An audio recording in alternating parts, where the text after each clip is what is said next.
बच्चे एक्सरसाइज 2.2 का प्रश्न संख्या जो 9 है, इसमें कह रहा है संकुल संसाधन केंद्र मध्य विद्यालय ठरना में आयोजित बाल मेले में प्रत्येक विजेता छात्र को 2 कलम एवं विजेता को छोड़कर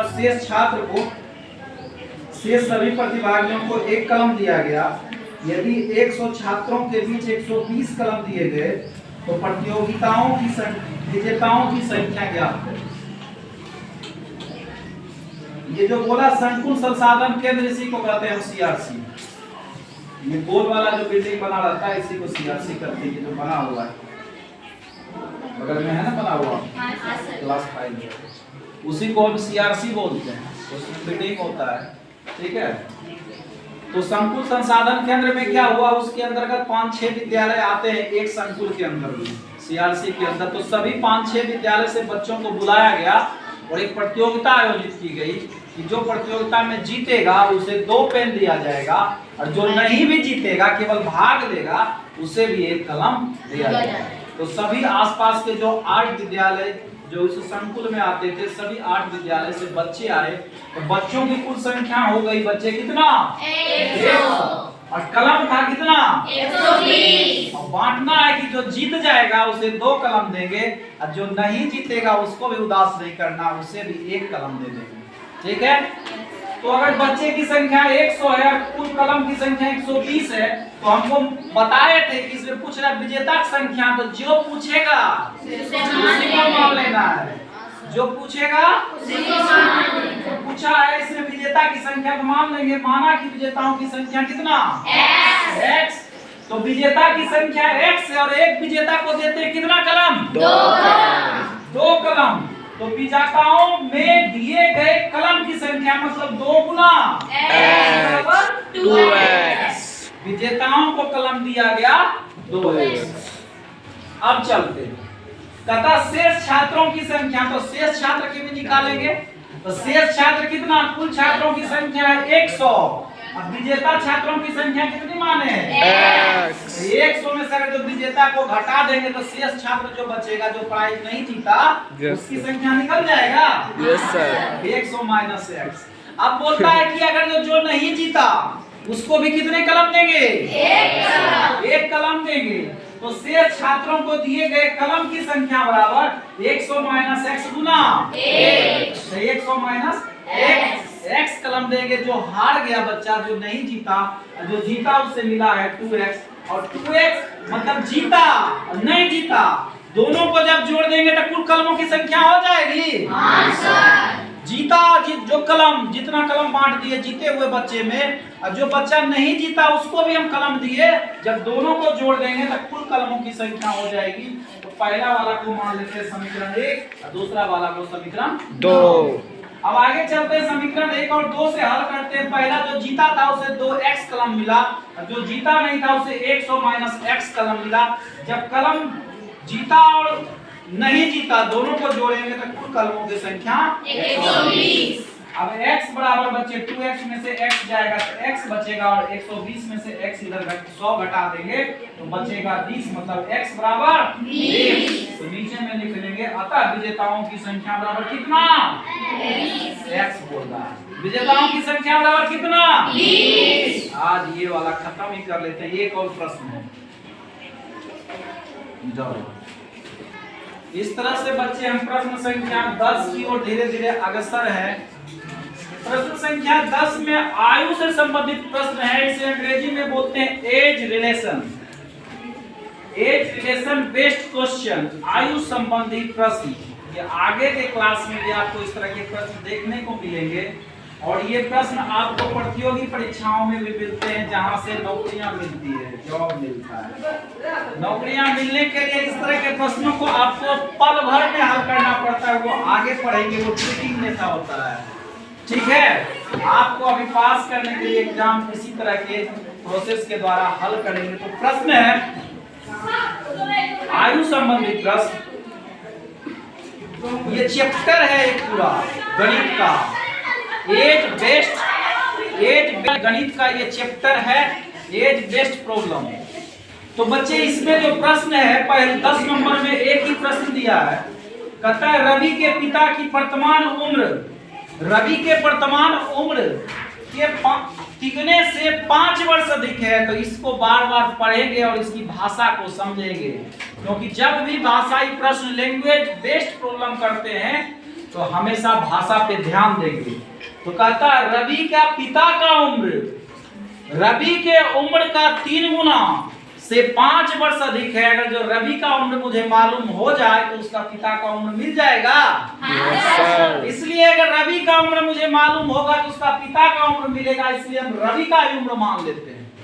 माना कि रवि का वर्तमान उम्र x वर्ष, इसमें लिखा है ना वर्तमान उम्र, रवि का वर्तमान उम्र x वर्ष, और बोलेगा क्या प्रश्न से रवि के पिता का वर्तमान उम्र। इसमें लिखा है बच्चे कि रवि का उम्र का 3 गुना, तो रवि का उम्र x, तो x का कितना गुना 3 गुना से कितना वर्ष अधिक है 5 वर्ष अधिक है। तो x गुना 3 प्लस 5, तो 3x प्लस 5 बराबर 3x प्लस 5। ये तो उम्र दोनों का वर्तमान निकाल ली। अब आगे पढ़ते हैं। आगे कहता है 5 वर्ष बाद उनके उम्रों का योगफल 47 वर्ष होगा। तो 5 साल के बाद उम्र बढ़ेगा ना। अभी हमारी उम्र 24 वर्ष है, तो 5 साल के बाद कितना 29 वर्ष। अभी तुम्हारा उम्र बच्चे कितना है 12 वर्ष है, तो 5 साल के बाद कितना 17 वर्ष। इसका मतलब 5 साल के बाद रवि और उसका पिता दोनों का उम्र बढ़ेगा। केवल रवि का ही नहीं बढ़ेगा, उसके पिता का भी उम्र बढ़ेगा। कितना वर्ष 5 साल। तो 5 वर्ष बाद रवि का उम्र कितना है x प्लस 5 वर्ष। अब 5 वर्ष बाद रवि के पिता का उम्र, 5 वर्ष बाद रवि के पिता का उम्र होगा। पहले कितना था 3x प्लस 5, तो 3x प्लस 5 फिर से 5 वर्ष जुड़ जाएगा, तो 3x प्लस 10। 5 वर्ष बाद दोनों का उम्र मुझे निकल गया है। अगर जो दोनों को जोड़ेंगे तो प्रश्नों में दिया है 47 वर्ष होता है। तो फिर लिखेंगे प्रश्न से दोनों का 5 साल बाद का उम्र को जोड़ेंगे तब 47 वर्ष होता है। तो x प्लस 5 रवि का उम्र, उसके बाद 3x प्लस 10 रवि के पिता का उम्र, दोनों को जोड़ने के बाद 47 आएगा। यहाँ से आपका प्रश्न बहुत आसानी से हल हो जाता है। x प्लस 3x बराबर 4x, 5 प्लस 10 इक्वल टू 15। 15 इधर प्लस में है बच्चे तो उधर जाएगा तो माइनस में हो जाएगा।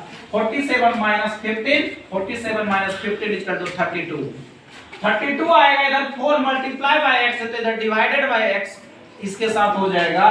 तो 4 अगर जो x से हटाएंगे तो इधर डिवाइड हो जाएगा। 32 divided by 4, 32 divided by 4, 4 8 times, 8 times में कैंसिल आउट करेगा ना 32 को, 8 टाइम्स कैंसिल करेगा। Then value of x equal to 8। But हमने माना था क्या बच्चे रवि का वर्तमान उम्र कितना है x वर्ष। इसका मतलब रवि का वर्तमान उम्र कितना हो जाएगा 8 वर्ष। हमने माना था x बराबर x है रवि का वर्तमान उम्र, x का मान निकला है बच्चे कितना 8। उसके पिता का वर्तमान उम्र पूछ रहा था, हमने निकाला 3x प्लस 5, तो 3x प्लस 5 x का मान अभी 8 निकाले हैं। तो 3 में 8 से गुना करके 5 को जब जोड़ेंगे तो आएगा 29 वर्ष। उसके पिता का उम्र है 19 वर्ष। सही है। प्रश्नावली 2.2 का बच्चे प्रश्न संख्या 6 था।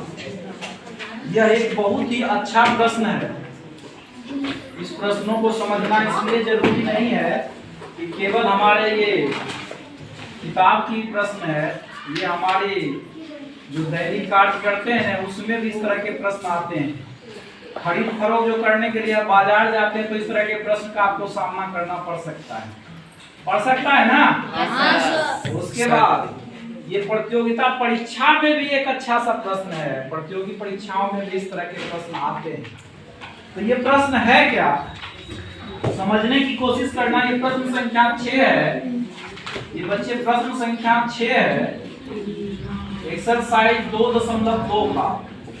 तो प्रश्न संख्या 6 ये कहता है बिल्लू के पास 1 रुपया 2 रुपये एवं 5 रुपये के कुल 160 सिक्के हैं।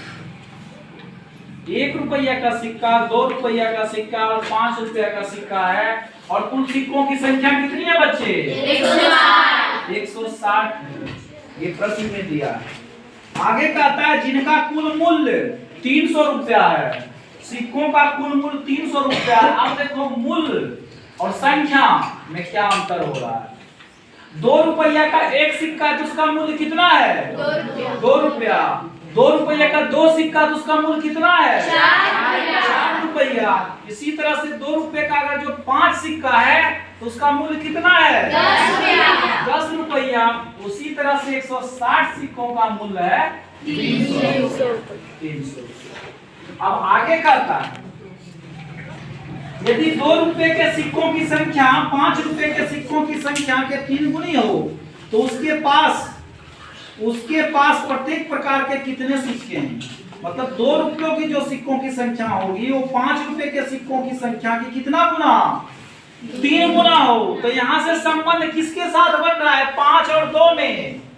तो 5 का अगर जो मालूम मुझे हो जाएगा तो 2 का निकल जाएगा, क्योंकि बोल रहा है 2 रुपए के सिक्कों की संख्या 5 रुपए के सिक्कों की संख्या से 3 गुनी है।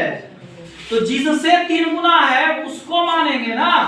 अगर तुम 2 वाला मान लेगा तो दिक्कत हो जाएगा, बनेगा तो इसे भी, लेकिन अगर जो 2 वाला मान लेंगे तो दिक्कत में आ जाएंगे। इसीलिए हम मानेंगे कि 5 रुपया के सिक्कों की संख्या कितना? x है। और प्रश्न में बोला है कि 2 रुपए का जो सिक्कों की संख्या 5 रुपए सिक्कों की संख्या का 3 गुना, तो इसलिए 2 रुपए के सिक्कों की संख्या कितना? 3x। 3 गुना x 3x। अब बोलता है 5 रुपया वाला सिक्का की संख्या निकल गया, 2 रुपया वाला सिक्का की संख्या निकल गया, तब बचा 1 रुपया वाला। तो 1 रुपया वाला सिक्कों की संख्या बच्चे कितना है? इसे निकालने के लिए कुल सिक्कों की संख्या कितना? 1 रुपये के सिक्कों की संख्या, कुल सिक्कों की संख्या कितनी? 160। एक में 5 रुपया वाला और 2 रुपया वाला घटा देंगे तब निकल जाएगा 1 रुपया वाला सिक्का की संख्या।